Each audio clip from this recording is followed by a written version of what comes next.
Hello my dear students, good morning to all. कैसे हो आप सब? आई होप आप सभी अच्छे होंगे। आज जो है वो हम अपना नया चैप्टर स्टार्ट करने जा रहे हैं, स्थिर विद्युत विभव और धारिता। ठीक है, यानी कि हमने जो है वो फर्स्ट चैप्टर कंप्लीट कर लिया और फर्स्ट चैप्टर को मैंने जो है वो आपको दो पार्ट में डिवाइड किया है ना। एक तो मैंने विद्युत आवेश तथा क्षेत्र वो पढ़ाया और उसके बाद मैंने जो आपको गाउस तथा उसके अनुप्रयोग के जो रूप में मैंने आपको पढ़ाया। ठीक है, यानी मैंने कुल मिला के फर्स्ट चैप्टर के दो पार्ट कर लिए हैं। ठीक है ना, एक तो विद्युत क्षेत्र और आवेश और एक दूसरा गाउस का नियम और उसके एप्लीकेशन। ठीक है, तो उसको आप जो है वो दो चैप्टर अलग अलग मत समझना। ठीक है ना, वो पूरा एक ही चैप्टर है। ठीक, और बड़ा चैप्टर है और 4 नंबर का चैप्टर है, ये समझना। ठीक है ओके, आज जो हम बात करने वाले हैं वो हमारे पास में स्थिर विद्युत विभव तथा धारिता। मतलब ये चैप्टर जो है वो एक तो विभव और धारिता पे बेस्ड है पूरा के पूरा। आगे बात समझ में क्लियर है? और ये हमारा इलेक्ट्रोस्टैटिक्स का जो लास्ट चैप्टर है। मतलब मैंने आपको बताया था कि जो हमारा स्थिर वैद्युतिकी है उसके कितने दो चैप्टर है, एक तो विद्युत आवेश तथा क्षेत्र, वो पूरा चैप्टर हो गया जो हमने पिछला कंप्लीट कर लिया। और अब जो है वो हम स्टार्ट कर रहे हैं स्थिर विद्युत विभव और धारिता। क्लियर है? चलो ओके, आज से हम स्टार्ट करेंगे स्थिर विद्युत विभव और धारिता। तो अब देखो, कुछ चीजें ऐसी है कि जिनके बारे में हमें समझना बहुत जरूरी है। जैसे अगर बात करूं, हमारा सबसे पहला टॉपिक होगा विद्युत विभव। लेकिन विद्युत विभव की बात करूं अगर मैं, तो फिजिक्स के अंदर विद्युत विभव परिभाषित नहीं है। हर बात समझ में? डायरेक्टली हम जो बात करें विद्युत विभव की, वो परिभाषित नहीं है। क्लियर है? जैसे जैसे मैं चीजें बता रहा हूं बहुत आसान तरीके से बताऊंगा। क्लियर है? सब समझ में आएगा। तो विद्युत विभव जैसी कोई चीज जो फिजिक्स में डिफाइन नहीं है, परिभाषित नहीं है। तो अब बोलोगे कि फिर पढ़ क्यों रहे हैं, ये क्या पागलपंती है? तो पढ़ना तो पड़ेगा, ठीक है ना। हाँ, एक चीज बताऊं तो फिजिक्स को पागलपंती के साथ पढ़ने में बहुत मजा आता है। क्लियर है? ओके, सबसे पहले हम स्टार्ट करेंगे विद्युत विभवांतर। अच्छा, इसको समझने से पहले मैं आपको जो एग्जांपल से समझाता हूँ कि अगर मैं आपसे पूछूं कि बताओ मेरा विभव कितना है ना, मेरा पोटेंशियल, इंग्लिश में क्या बोलते हैं, पोटेंशियल। ठीक है ना, कि मेरा पोटेंशियल कितना है, तो आप नहीं बता पाओगे। क्योंकि मेरा पोटेंशियल अगर मान लो इनिशियली ज्यादा होगा तो बाद में कम भी हो सकता है ना। मान लो अगर मैं किसी से कुश्ती अगर जो करूं, तो कोई बोल सकता है कि अगर मैं किसी से पूछूं कि अगर मेरा पोटेंशियल कितना है, तो नहीं बता सकते। अच्छा, अगर मैं किसी से अगर कुश्ती करने लग जाऊं और आपसे पूछा जाए कि बताओ दोनों के बीच का पोटेंशियल का डिफरेंस कितना है, तो वो आप बता सकते हो, जिसको हम बोलते हैं विद्युत विभवांतर। अरे बस यहाँ हम क्या बोलेंगे, विद्युत विभवांतर। क्लियर? तो यानी कि अगर मैं पर्टिकुलर मेरी बात करूं तो आप मेरा विभव नहीं बता सकते हैं। और अगर मैं मेरे साथ में एक जने को और खड़ा कर दूं और आपसे पूछूं कि बताओ हम दोनों के बीच का पोटेंशियल का डिफरेंस कितना है, तो आप बता सकते हो इजीली कि हाँ इनका इसका इतना है और मेरा इतना है। तो आप डिफरेंस निकालोगे तो बता सकते, मतलब हम किन्हीं दो पॉइंट का डिफरेंस जो हम इजीली बता सकते हैं। चीजें समझ पा रहे हैं आप? ओके, तो हम सबसे पहले हम पढ़ेंगे विद्युत विभवांतर। हम विद्युत विभव के इसके बाद में पढ़ेंगे। तो विद्युत विभव को पढ़ने के लिए हमें सबसे पहले पढ़ना पड़ेगा विद्युत विभवांतर, तभी जो है हम विद्युत विभव पे जा पाएंगे। मतलब हमारे पास में एक रेफरेंस होना चाहिए और वो रेफरेंस हमारे पास में कौन सा है, विद्युत विभवांतर। क्लियर? इसको समझेंगे फिर हम जो है वो आगे बढ़ेंगे कि अनंत पे जो है वो विभव जो क्या होता है, शून्य होता है। ठीक है ओके, तो बात करते हैं हम विद्युत विभवांतर की। तो विद्युत विभवांतर होता क्या, तो कॉन्सेप्ट को समझते हैं। कॉन्सेप्ट पकड़ के रखना। तो देखो कॉन्सेप्ट क्या कहता है, मान लो अच्छा विभवांतर दो पॉइंट के बीच का होगा। तो मान लो आपके पास में एक पॉइंट यहाँ है, या आपके पास में एक पॉइंट और एक पॉइंट आपके पास में यहाँ है, एक पॉइंट आपके पास में यहाँ है। ठीक है, इन दोनों पॉइंट के बीच का मुझे क्या करना है, विद्युत विभवांतर निकालना है। तो देखो कॉन्सेप्ट क्या कहता है, मान लो कि एक चार्ज यहाँ पे रखा है, ये Q0, जिसको हम क्या बोलते हैं, परीक्षण आवेश। इसको हम क्या बोलते हैं, परीक्षण आवेश बोलते हैं। आपको पता ही होगा, धन परीक्षण आवेश, धन परीक्षण आवेश, धन परीक्षण आवेश। अच्छा, मैंने मान लिया कि यहाँ इस समय जो इलेक्ट्रिक फील्ड है वो इस तरफ है, यानी विद्युत क्षेत्र, ये विद्युत क्षेत्र इस तरफ है। अब मैं क्या कर रहा हूं, इस चार्ज को इस बी पॉइंट से उठा के ए पॉइंट पे लेके आ रहा हूं। क्लियर? अब ऐसे उठा के तो मतलब लेके आ नहीं सकता। अरे बात समझ में? लाने के लिए मुझे क्या करना पड़ेगा, यहाँ से अगर इस बी पॉइंट से ए पॉइंट पे मुझे इस चार्ज को लेके आना है, तो ऐसे अपना आप तो आएगा नहीं।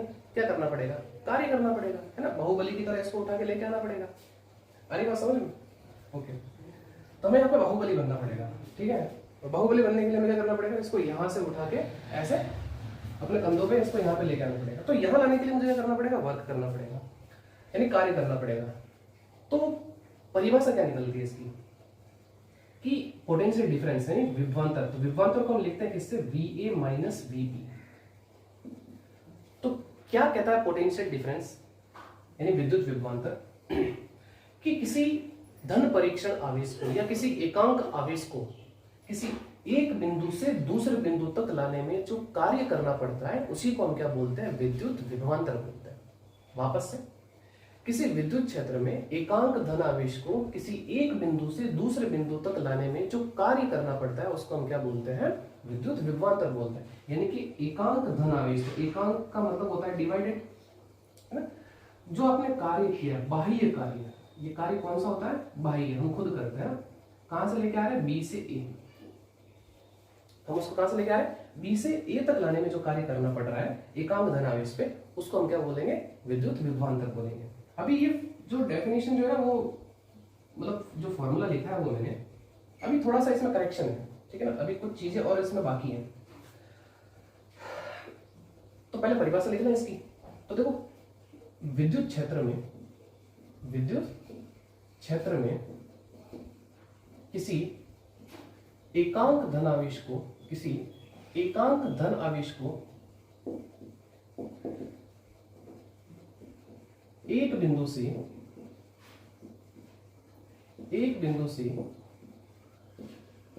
दूसरे बिंदु तक, एक बिंदु से दूसरे बिंदु तक लाने में विद्युत क्षेत्र के विरुद्ध किया गया कार्य, क्या लिखा, विद्युत क्षेत्र में किसी एकांक धनावेश को एक बिंदु से दूसरे बिंदु तक लाने में विद्युत क्षेत्र के विरुद्ध किया गया कार्य विद्युत विभवांतर कहलाता है। विद्युत विभवांतर कहलाता है।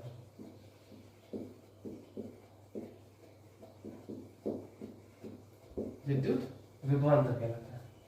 अच्छा, एक वर्ड आया यहाँ पे, ध्यान से ना, इसी का मैं बता रहा था कि विद्युत क्षेत्र के विरुद्ध।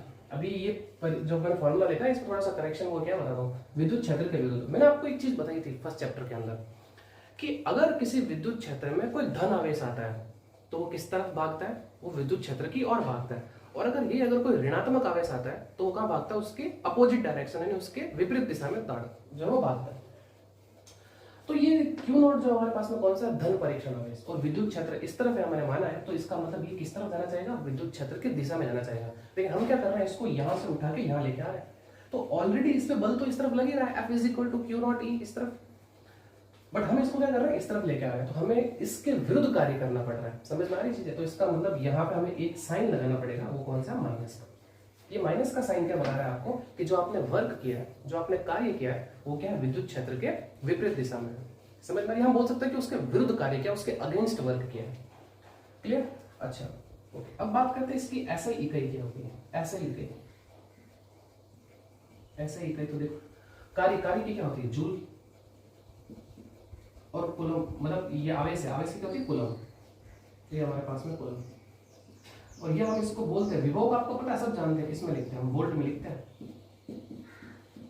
विभव को हम किससे में मेजर करते हैं, वोल्ट में तो करते हैं, वोल्ट की होती। ये तो हमारे पास में कौन सी है, मूलभूत इकाई, ठीक है ना, जूल पर, फंडामेंटल जिसको बोलते हैं।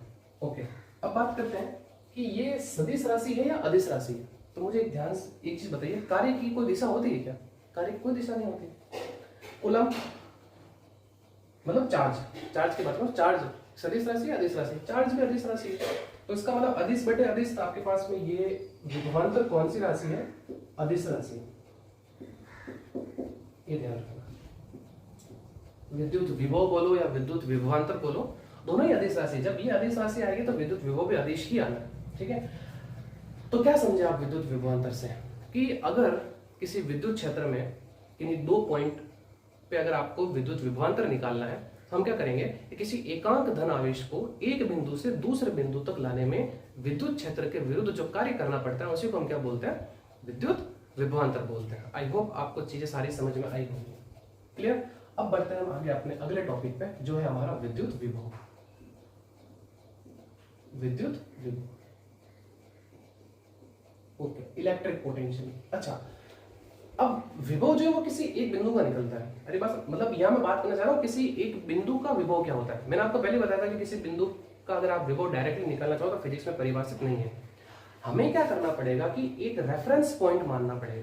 जैसे कि मैं आपसे सिंपल सी बात पूछूं कि ये 2 पॉइंट है, अगर मुझे इस बिंदु का विभव निकालना हो इस फॉर्मूले से, तो मैं क्या करूंगा कि ये B का जो पोटेंशियल है यानी जो B का जो विभव है वो क्या हो जाना चाहिए, 0 हो जाना चाहिए। समझ में आ रही चीजें आप? यानी कि अगर मुझे A का विभव निकालना है तो B का विभव क्या होना चाहिए, 0 होना चाहिए। तो इसका मतलब B का विभव 0 कब होगा? तो यहाँ पे दुनिया के सारे फिजिसिस्ट ने ये माना कि अगर कोई बिंदु अनंत पे रखा हो तो वहां पे विभव क्या होता है, 0 होता है। सारी बात समझ में? अनंत पे विभव क्या होता है, 0 होता है। ओके, सो अब जैसे कि मेरे पास में ये पॉइंट है ए, ये पॉइंट है मेरे पास में बी, तो इसका मतलब इस बी को कहाँ होना पड़ेगा, अनंत पे होना पड़ेगा। सारी बात समझ में? अब आप क्या कर रहे हो, इस चार्ज को, इस आवेश को आप कहां से लेके आ रहे हो, अनंत से लेके आ रहे हो, और अनंत पे विभव जो है वो क्या माना गया है, 0 माना गया है। ये ध्यान रखना। तो इसका मतलब जब अनंत पे विभव 0 है तो इसका मतलब बी पे विभव भी क्या होगा, 0 होगा। तो परिभाषा इस मतलब इस फॉर्मूले से क्या आ जाएगी, मतलब इस फॉर्मूले से हमारे पास में विभव क्या आ जाएगा, VA माइनस V अनंत, ये तो होगा। अरे B को हमने कहाँ माना, अनंत पे माना है। ये आपके पास में B कहाँ पे है, अनंत पे। तो जब B अनंत पे है तो हम यहाँ इसको ऐसे लिखेंगे माइनस बाह्य वर्ग, यानी बाह्य कार्य कहां से, B से A तक बटे Q। और अनंत पे विभव क्या होता है, 0 होता है। तो इसका मतलब B पे विभव क्या हो जाएगा, 0 हो जाएगा। तो हमारे पास में A पे आ जाएगा, यानी कि बाह्य वर्ग अनंत से A बटे Q0। यहाँ अनंत लिखेंगे, यानी कि अब किसी बिंदु पे विभव की परिभाषा क्या निकली, किसी बिंदु पे विभव की परिभाषा क्या निकली। तो देखो यहाँ पे हमारे पास में क्या था कि हम B से A तक लेके आए, मतलब किसी एक बिंदु से दूसरे बिंदु तक लेके आए थे। अब अगर आपको विद्युत क्षेत्र में किसी बिंदु पर विभव चाहिए तो क्या परिभाषा निकलेगी कि किसी एकांक धन आवेश को अनंत से उस बिंदु तक लाने में किया गया कार्य क्या कहलाता है, उस बिंदु पर विभव कहलाता है। तो परिभाषा निकल गई यहाँ से। मैंने आपको पहली चीज बताई थी, हम विद्युत विभव डायरेक्टली नहीं बता सकते, हमें एक रेफरेंस पॉइंट मानना पड़ेगा। यानी कि इस परिभाषा से अगर ये B का विभव 0 हो जाए तो मैं बोल सकता हूँ कि इस पॉइंट का पोटेंशियल ये होगा। समझ रहे हैं आप चीजों को, क्लियर? तो यानी कि इस पे मुझे विभव क्या करना है, 0 करना है। तो दुनिया के सारे फिजिसिस्ट ने ये माना कि अनंत पे विभव क्या होता है, 0 होता है। ये मान के चलो, तो अनंत पे विभव क्या माना गया, 0 माना गया। दिमाग में रखना, इस चीज को भूलना मत, क्लियर? आगे बहुत जगह काम आएगी इस चैप्टर के अंदर। तो परिभाषा क्या निकली कि विद्युत क्षेत्र में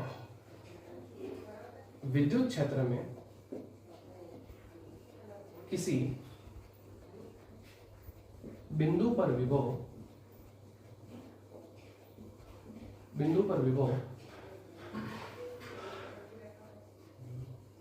क्षेत्र में किसी बिंदु पर विभव एकांक धन आवेश को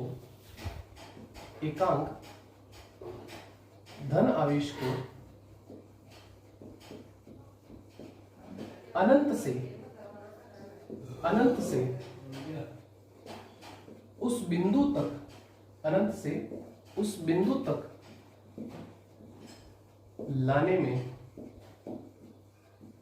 लाने में किए गए कार्य के बराबर होता है। आप चीजें समझ पा रहे हैं? यानी कि विद्युत क्षेत्र में किसी बिंदु पर विभव एकांक धन आवेश को अनंत से उस बिंदु तक लाने में किए गए कार्य के बराबर होता है। यानी हम अब आवेश को कहां से लेके आ रहे हैं, अनंत से लेके आ रहे हैं। आप चीजें समझ पा रहे होंगे। तो विद्युत विभवांतर और विद्युत विभव में ये फर्क है। आगे बात समझ में? तो पहले आप जो विद्युत विभवांतर का कॉन्सेप्ट क्लियर करिए। क्लियर है?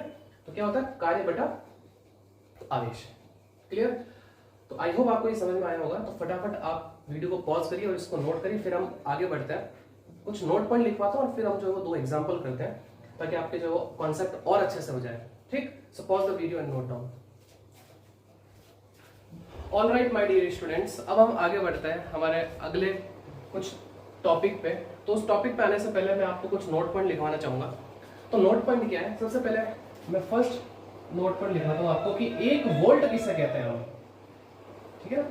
1 वोल्ट जो है वो किसको कहेंगे, है ना? कि किसी बिंदु पे विभव जो है वो 1 वोल्ट कब होगा।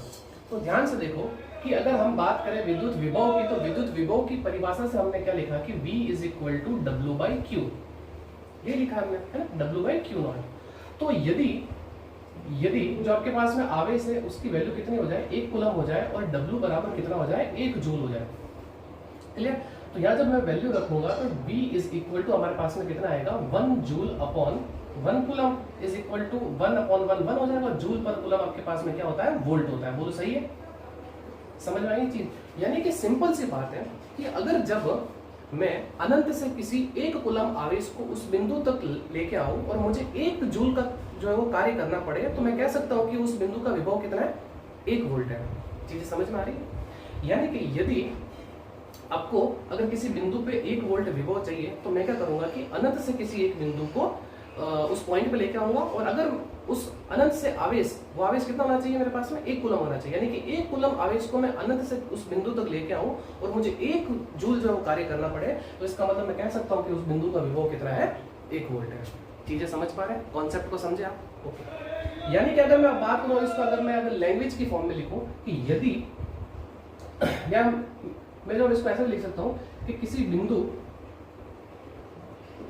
बिंदु पर विभव 1 वोल्ट होगा, 1 वोल्ट होगा यदि 1 कूलम आवेश को, यदि 1 कूलम आवेश को अनंत से उस बिंदु तक, अनंत से उस बिंदु तक लाने में किया गया कार्य, या मैं ऐसा भी लिख सकता हूं कि उस बिंदु तक लाने में किया गया कार्य कितना हो, 1 जूल हो, 1 जूल हो, क्लियर। यानी किसी बिंदु पर विभव 1 वोल्ट होगा यदि 1 कूलम आवेश को अनंत से उस बिंदु तक लाने में किया गया कार्य 1 जूल हो। क्लियर है यहाँ तक? ओके, नेक्स्ट नोट पॉइंट देखो।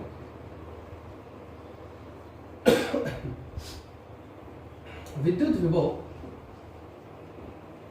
विभव पॉजिटिव, निगेटिव अथवा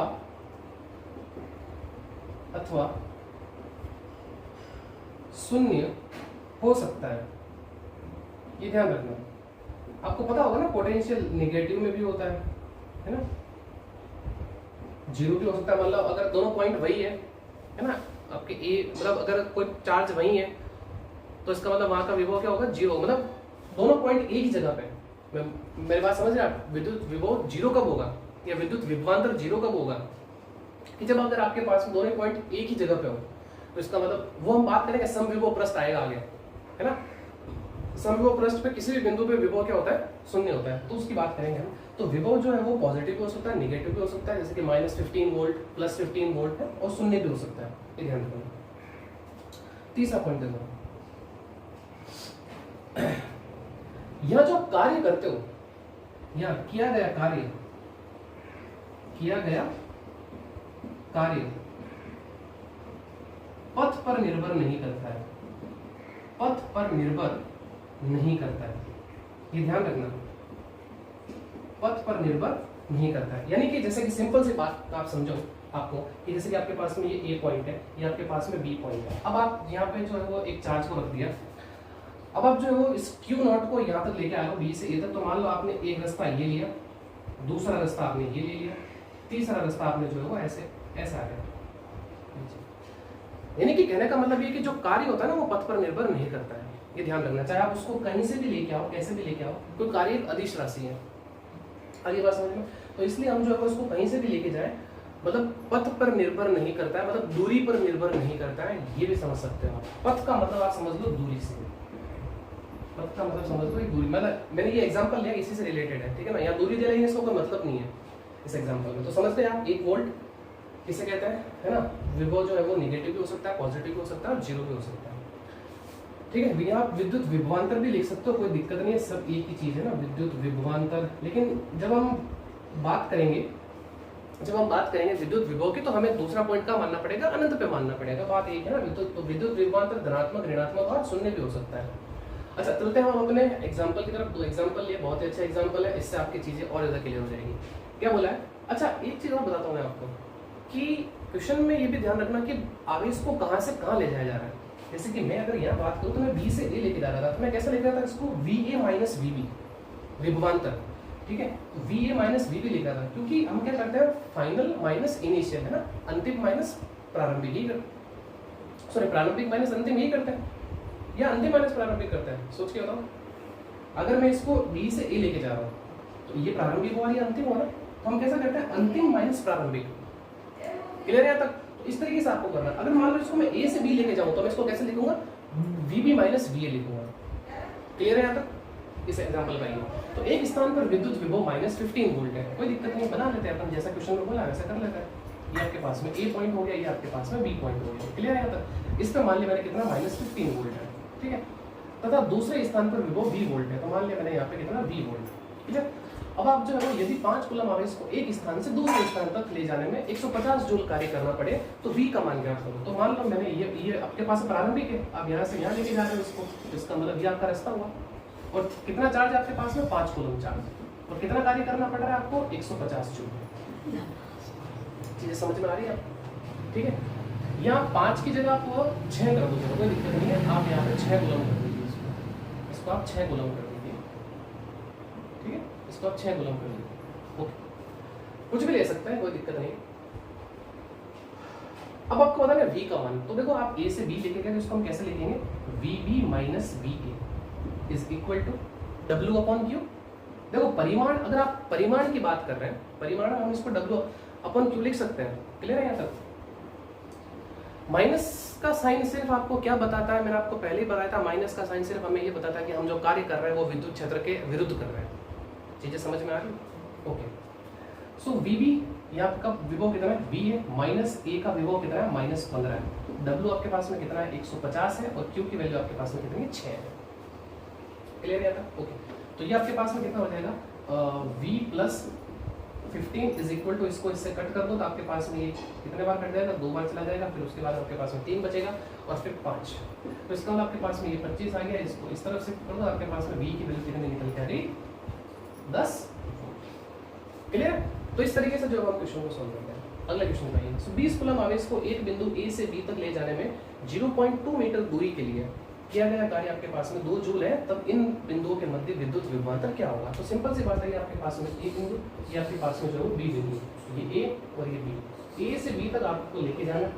क्लियर? और आवेश आपको कितना दे रखा है, ये 20 कूलम आवेश, तो आपको जो 20 कूलम आवेश है, इस 20 कूलम आवेश को आपको यहाँ तक ले जाने में कार्य कितना करना पड़ रहा है, 2 जूल कार्य करना पड़ रहा है, और यहाँ से यहाँ तक की जो आपको दूरी दे रखी है वो कितने दे रखी है, 0.2 मीटर दे रखी है। अब आपको मैंने एक चीज बताई थी इस नोट पॉइंट से कि जो विभव होता है या जो हम बात करते हैं कार्य होता है, कार्य जो है वो पथ पर निर्भर नहीं करता है, में कार्य पथ पर निर्भर नहीं करता है। तो इसका मतलब हम A से B तक लेके जा रहे हैं, तो ये हो जाएगा आपके पास में VB minus VA is equal to W by Q। Clear है? सो VB माइनस VA, तो W की वैल्यू आपको कितनी दे रखी है, 2/20, तो आपके पास में VB minus VA is equal to कितना हो जाएगा, 1/10, यानी कि VB minus VA is equal to निकल के आएगा 0.1 वोल्ट। तो इस तरीके से जो हम एग्जांपल को भी सॉल्व कर लेंगे। तो आई होप आपको ये एग्जांपल दोनों समझ में आ गया होगा और ये नोट पॉइंट भी आपको समझ में आ गया होगा। अब हमारे पास में एक इंपॉर्टेंट टॉपिक वो पढ़ता है, फिर हमारी क्लास खत्म करेंगे, यानी किसी बिंदु आवेश की वजह से किसी बिंदु पर क्या विभव होता है वो कैलकुलेट करेंगे। क्लियर? बहुत इंटरेस्टिंग टॉपिक है और एग्जाम में यहाँ से क्वेश्चन आता है। So please pause the video and note down. Okay, now अब हम जो है वो आगे बढ़ते हैं हमारे अगले टॉपिक की तरफ, वो है हमारा किसी बिंदु पर बिंदु आवेश के कारण विद्युत विभव क्या होता है। बिंदु आवेश, क्योंकि हम इस चैप्टर के अंदर जितने भी बात करते हैं हम सब बिंदु आवेश की बात करते हैं, ठीक है ना। अच्छा, एक चीज आपके डाउट आने चाहिए, आपके दिमाग में डाउट आ रहा होगा कि बिंदु आवेश क्या होता है। तो देखो, बिंदु आवेश की कोई परिभाषा नहीं है, सिंपल सी बात है। अगर मेरे पास में एक बहुत बड़ा सा, अगर मैं आपको कोई भी ऑब्जेक्ट ले लूँ, जैसे मैं जो एक बहुत बड़ी सी बॉल ले ली या फुटबॉल समझ लो, आप पास से देखूंगा तो मैं उसको बड़ी दिखेगी। अगर इस तरीके से अगर मैं इसको दूर से देखूंगा तो एक मतलब बहुत, या मान लो आप 1 किलोमीटर 2 किलोमीटर दूर से देखोगे तो आपको एक बिंदु की तरह दिखाई देगी। क्लियर है? और ये अगर मैं आपको यहाँ से एक डॉट लगा लूँ इसको यहाँ से देखो तो भी मुझे एक बिंदु दिख रहा है। तो कहने का मतलब ये है कि बिंदु आवेश की कोई परिभाषा नहीं है। हमारी बात समझ में? तो देखने वाले पे डिपेंड करता है कि कैसा है। क्लियर? ओके, तो मान लिया कि ये आपके पास में ये कोई पॉइंट है ए, यहाँ एक आवेश रखा है Q। इस आवेश की वजह से यहाँ एक बिंदु है आपके पास में P। इस P बिंदु पर आपको जो है वो आवेश जो है वो आपको विद्युत विभव चाहिए। ये तो है हमारे पास में हेडिंग कि किसी बिंदु पर बिंदु आवेश के कारण, ये क्योंकि आपके पास में बिंदु आवेश है, ये ध्यान रखना। ये आपके पास में क्या है? बिंदु आवेश। बिंदु का मतलब हम यहाँ पे जो है वो बहुत ही स्मॉल कंसिडर करते हैं, बहुत ही छोटा मान रहे हैं, ठीक है ना। तो इस आवेश की वजह से इस पॉइंट पे जो है वो क्या विभव होगा उसकी बात करनी है। तो यहाँ पे वही बात आती है कि किसी पर्टिकुलर किसी बिंदु का विभव हम डायरेक्टली ज्ञात नहीं कर सकते। मैंने आपको चीजें बताई है, अरे बात समझ। हमें क्या करना पड़ेगा? इसके साथ में एक दूसरा एक पॉइंट मानना पड़ेगा जो कहाँ पे हो? आपके पास में अनंत पे हो। समझ में आ रही चीजें आपको? तो सबसे पहले मैं बता देता हूँ कि यहाँ से यहाँ तक की डिस्टेंस जो है आपके पास में कितनी है? r है। ये डिस्टेंस आपके पास में r। और मान लिया कि एक जिस आवेश को आप लेके आ रहे हो, ये Q0 आवेश, ये रखा आपके पास में B बिंदु पर, और इसकी यहाँ से ये दूरी है आपके पास में कितनी? x। क्लियर? और ये बिंदु कहाँ होना चाहिए? ये बिंदु होना चाहिए कहाँ पे? अनंत पे। ये ध्यान रखना। सारी बात समझ में? अगर मुझे इस बिंदु का अगर विभव निकालना है तो मैं डायरेक्टली नहीं निकाल सकता। मैंने आपको पहले ही बताया था, हमें विद्युत विभवांतर की सहायता लेनी पड़ेगी। यानी कि हमें दूसरा, जहाँ से आप जिस आवेश को लेके आ रहे हो, मतलब किसको? धन आवेश को आप जहाँ से लेके आ रहे हो, वो बिंदु का होना चाहिए? अनंत पे होना चाहिए। तो इसका मतलब इसका विभव 0 हो जाएगा, तो हम बोल सकते हैं कि P का विभव निकाल सकते हैं हम क्लियरली। ठीक है, तो इसका मतलब हम है कि इसको यहाँ से यहाँ तक लेके आ रहे हैं। तो जब यहाँ से यहाँ तक लाने में मुझे जो कार्य करना पड़ेगा वही मेरे पास में क्या होगा? विभव होगा। तो इसका मतलब इसको मैं ऐसे लिख सकता हूँ कि Vp minus Vb is equal to minus W upon Q0। Clear है यहाँ तक? और B कहाँ पे रखा है? अनंत पे, है ना। ये हमारे पास में कहाँ है? आपके पास में अनंत पे। तो अनंत पे आपके पास में विभव क्या हो जाएगा? शून्य हो जाएगा। तो इसका मतलब Vp इज इक्वल टू हो जाएगा आपके पास में कितना? Minus W upon Q1। Clear है? और हमें पता है कि जो B पे जो विभव होता है, यानी कि जो B का जो विभव होगा वो क्या होगा मेरे पास में? 0 होगा। क्यों? क्योंकि B कहाँ पे? आपके पास में अनंत पे है। चीजें समझ में आ रही है आपको? क्लियर है? बहुत ही आराम से, कोई टेंशन नहीं लेने का, ठीक है ना। सब इजी है, ठीक है ना। और कोई दिक्कत हो तो पूछ लिया करो। क्लियर है यहाँ तक? और बहुत ही बेसिक चीज है, बहुत ही आराम से समझा रहा हूँ, ठीक। तो Vp minus Vb is equal to minus W upon Q0। B को हमने कहाँ कंसीडर किया? अनंत पे कंसीडर किया, क्योंकि हमें P पे निकालना है। तो P पे निकालने के लिए हमें क्या करना पड़ेगा? इसको अनंत पे मानना पड़ेगा। So Vp is equal to minus W upon Q0। तो अब हमें जरूरत किस चीज की? हमें इस कार्य की जरूरत है। अगर ये कार्य मिल जाएगा तो मैं बोल सकता हूँ कि मुझे P पे विभव निकल जाएगा। Q0 हमारे पास में है। तो ध्यान से देखिए आप, ये एक आवेश है और ये एक आवेश है। तो दो आवेशों के मध्य क्या लगता है? कूलम का बल लगता है। अरे कूलम का नियम पढ़ा है ना हमने। दो आवेशों के मध्य जो आपके पास बल लगता है वो किस नियम से लगता है? कूलम के नियम से लगता है। सो कूलम का नियम है। तो आवेशों ऐसे लिख देते हैं, आवेशों Q तथा Q0 के मध्य बल। तो बल का फॉर्मूला क्या होता है? F is equal to K Q1 Q2 upon R square. लेकिन हम यहाँ से देखो इन दोनों के बीच की डिस्टेंस कितनी? x। तो हम यहाँ पे क्या लिखेंगे? x square. क्लियर? ये आपके पास में इक्वेशन नंबर 1 हो गया, ये आपके पास में इक्वेशन नंबर 2 हो गया। बोलो सही है? ओके। अब हम क्या करते हैं कि इस आवेश को यहाँ तक लेके आना है। तो अनंत से यहाँ तक लेके आ रहे हो, तो मैं क्या करूँगा? इसको डायरेक्टली लेके नहीं आऊँगा, मैं इसको थोड़ा थोड़ा करके लेके आऊँगा। मतलब मैं इसको यहाँ से यहाँ तक लेके आया, इस पॉइंट तक। ये पॉइंट मान लिया C। तो यहाँ से यहाँ तक की डिस्टेंस मैंने मान ली कितनी? dx। अब मैं क्या करूँगा?